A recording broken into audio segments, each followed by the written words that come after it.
Pagi, perkenalkan nama saya Nathaniel dari Prodi Pendidikan Ekonomi dengan NIM 0561425543. Di sini saya akan membuat praktek video dari tugas 4B pembelajaran mikro.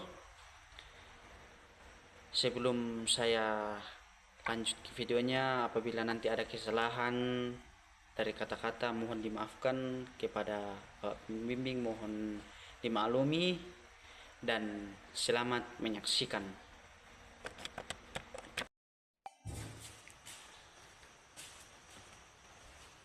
Selamat pagi anak-anak. Pagi, oke, silakan duduk. Iya, sebelum kita mulai pembelajaran kita hari ini, ada beberapa materi yang akan kita dengarkan, yang akan saya sampaikan sesuai dengan mata pelajaran ekonomi dengan materi ekonomi itu pendapatan nasional, baik dalam daerah maupun dalam negeri. Oke, namun sebelum itu alangkah baiknya kita awali dengan doa. Mari kita berdoa.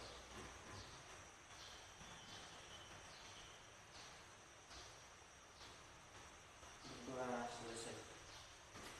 Oke, sebelum lanjut, di sini saya akan menyampaikan sedikit apa itu pendapatan nasional. Iya, seperti yang kita ketahui, pendapatan nasional adalah total nilai seluruh barang dan jasa yang diproduksi serta pendapatan yang diterima oleh seluruh masyarakat dalam suatu negara dalam periode tertentu. Biasanya itu dalam satu tahun ya. Periode itu dalam satu tahun. Nah, kemudian angka atau nominal ini merupakan indikator utama untuk mengukur tingkat kesejahteraan, kemakmuran, dan pertumbuhan ekonomi di suatu negara maupun dalam satu daerah. Nah, ada beberapa rincian metode di bawah ini.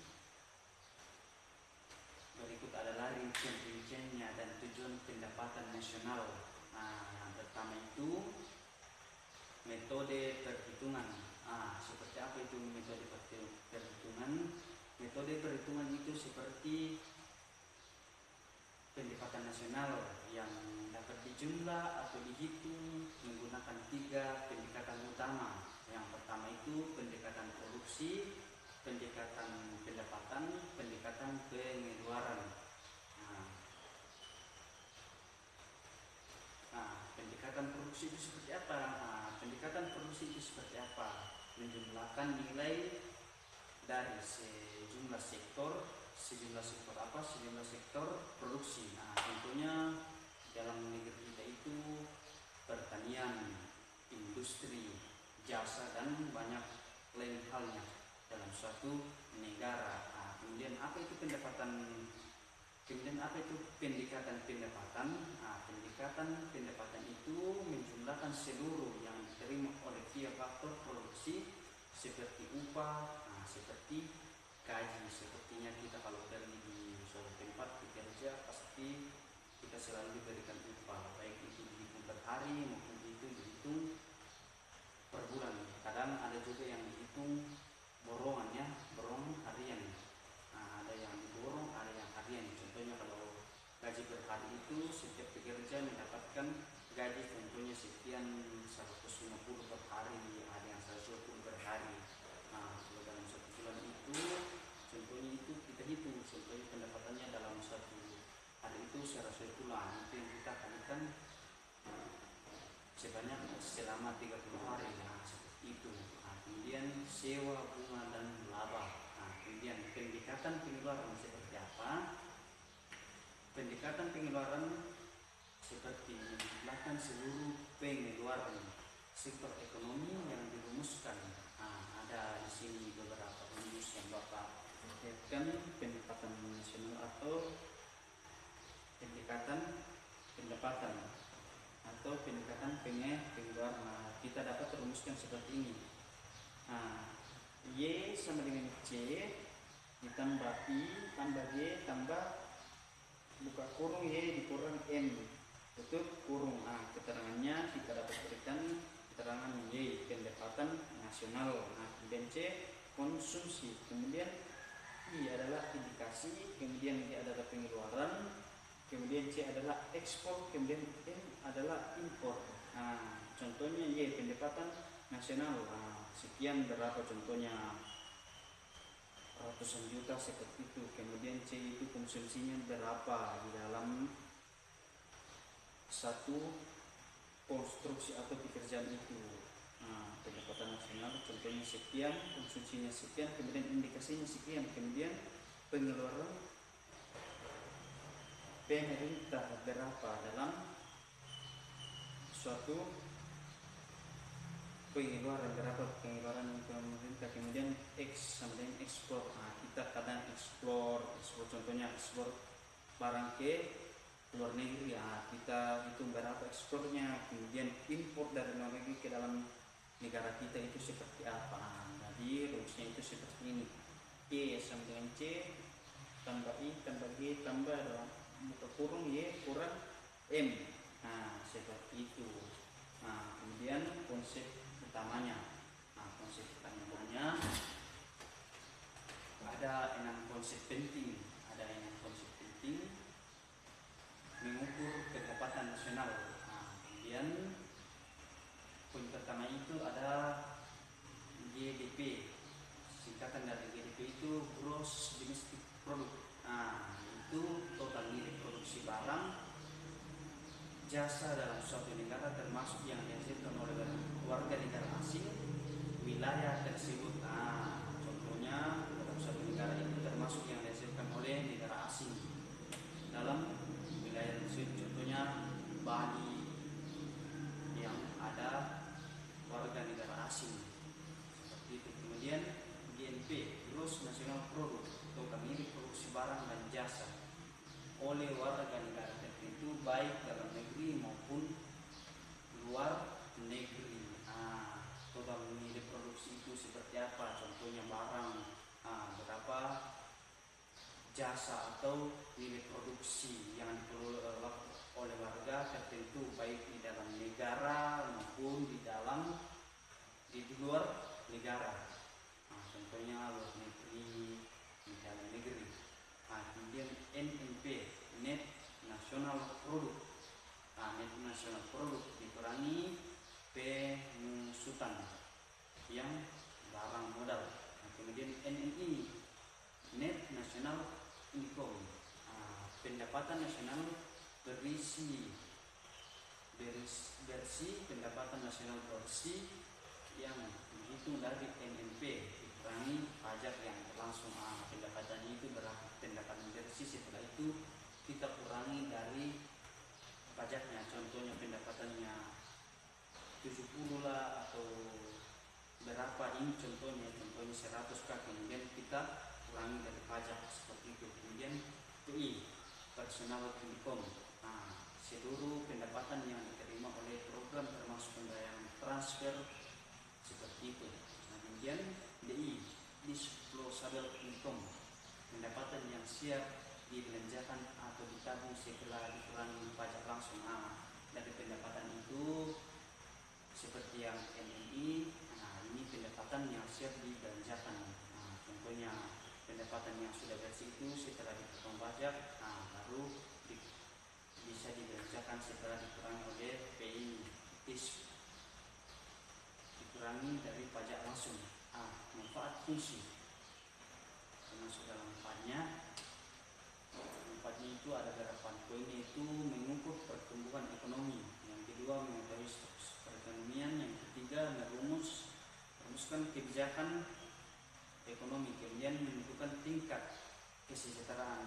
Mengapa kita harus tahu manfaat dan fungsi ini, supaya kita tidak tekor, rugi atau bagaimana untuk mengukur. Contohnya itu mengukur pertumbuhan ekonomi, membandingkan angka pendapatan nasional dari tahun ke tahun melihat kemajuan atau kemunduran ekonomi.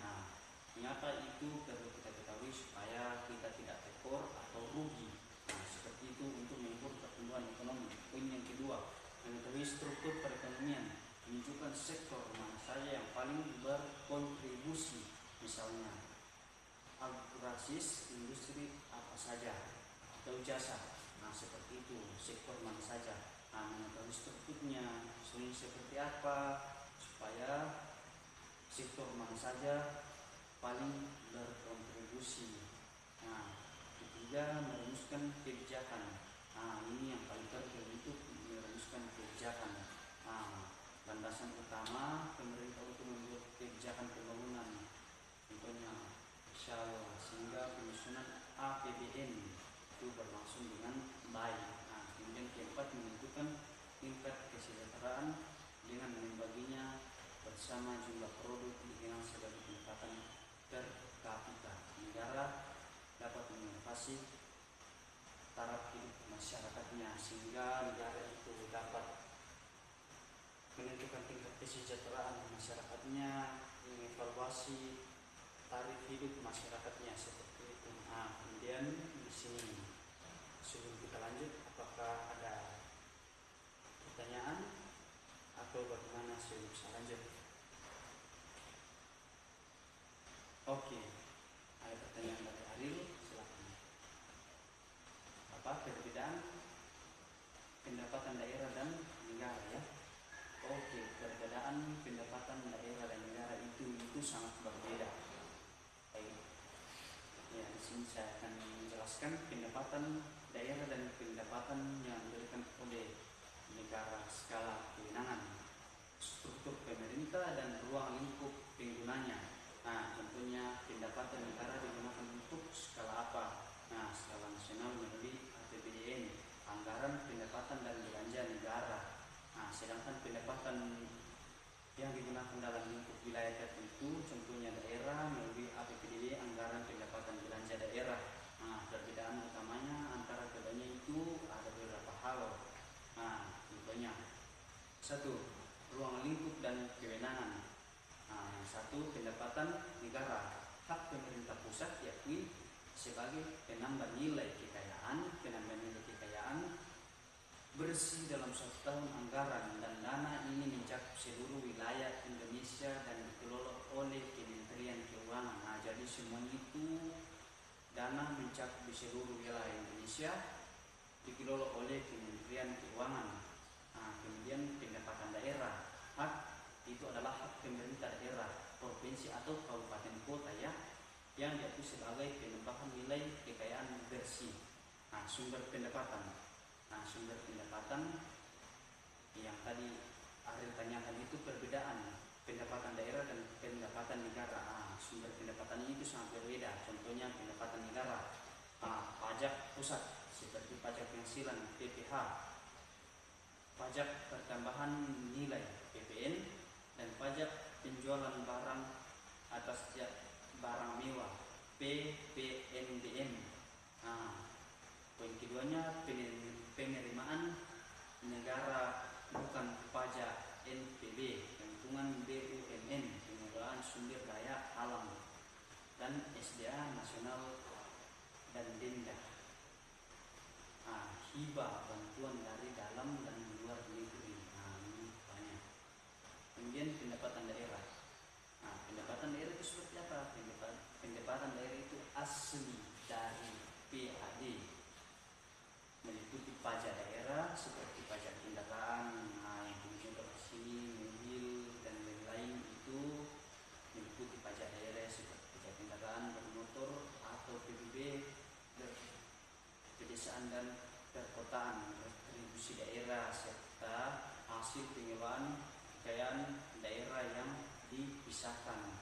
Kemudian transfer ke daerah, dana perimbangan. Dari dana ini pemerintah pusat seperti dana alokasi umum DAU dan dana alokasi khusus untuk menyumbangkan keuangan. Kemudian lain-lain. Pendapatan daerah yang sah, pendapatan hibah atau dana darurat.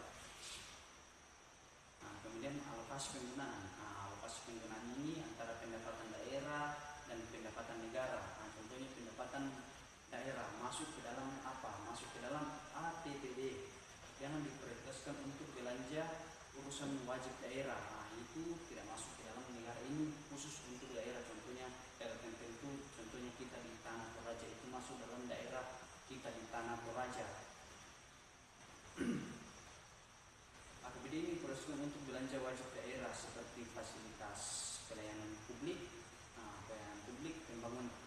infrastruktur lokal, jalan daerah, pendidikan dasar yang dalam daerah atau kota kita, dan pelayanan kesehatan setempat. Contohnya puskesmas yang diberikan di tempat-tempat yang dibutuhkan oleh masyarakat, perbaikan jalan, infrastruktur, dan fasilitas pelayanan publik seperti itu ya kalau untuk pendapatan daerah. Kemudian di pendapatan negara ya digunakan untuk apa? Digunakan untuk membiayai belanja pemerintah pusat secara nasional. Ini pendapatan yang secara langsung digunakan untuk membiayai belanja pemerintah pusat nasional, termasuk pertahanan negara. Ini masuk dalam pertahanan negara, pembangunan infrastruktur strategis berskala besar, pembayaran utang luar negeri, dan subsidi nasional. Seperti itu adik. Bagaimana bisa dipahami? Oke, terima kasih. Sudah bisa dipahami. Kemudian di sini sebelum lanjut, Bapak akan memberikan himbauan kepada kalian agar tetap semangat sebagai anak bangsa untuk melanjutkan pendidikan. Itu terus semangat untuk belajar, kurang main HP-nya, bermainnya boleh main HP, tapi main HP secara positif, bukan negatif. Jangan cuma main game atau apa, sehingga mencari pembelajaran yang ada di dalam HP atau internet. Itu dapat digunakan di sekolah, baik di sekolah, masyarakat, lingkungan, baik nanti kalau setelah lulus dapat keluar dari sini itu dapat juga membawa bekal. Seperti itu. Oke, bisa dipahami supaya jangan terlalu banyak menyerah, khususnya sekarang kita ini di tanah Toraja. Sebaiknya pergunakan waktunya dengan baik dan melakukan apa yang bisa dilakukan. Contohnya kalau di sekolah belajar, pulang ke rumah bisa belajar. Setelah itu istirahat, bantu orang tua. Setelah itu lakukan apa yang bisa kalian lakukan. Itu yang dapat saya berikan arahannya, mungkin dapat digunakan di dalam kalangan masyarakat, di rumah, dan dimanapun. Kemudian sebelum kita lanjut, mungkin materi yang Bapak sampaikan ini boleh dipahami dengan baik ya, dipelajari. Pendapatan negara itu sangat berbeda dengan pendapatan negara, karena kalau negara itu seluruh dibiayai. Di pertahanan negara kita, infrastruktur pembangunan dalam negara kita beda dengan daerah. Kalau di negara kita itu pendapatan daerahnya itu masuk dalam APBD ya, itu masuk dalam urusan wajib daerah khusus untuk daerah. Contohnya kita Kabupaten Pamekasan Toraja, seperti fasilitas pelayanan, pembangunan infrastruktur atau jalan-jalan daerah. Kemudian pendidikan dasar. Oke, mungkin sampai di sini materi kita.